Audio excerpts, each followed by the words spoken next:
মাঝে মাঝে হঠাৎ করেই নিজেকে খুব তুচ্ছ, খুব ক্ষুদ্র, খুব প্রয়োজনহীন মনে হয়।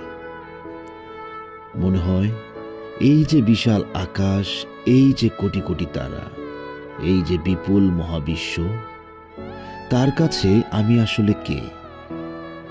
আমি তো কিছুই না, একটা ধূলি কণাও না।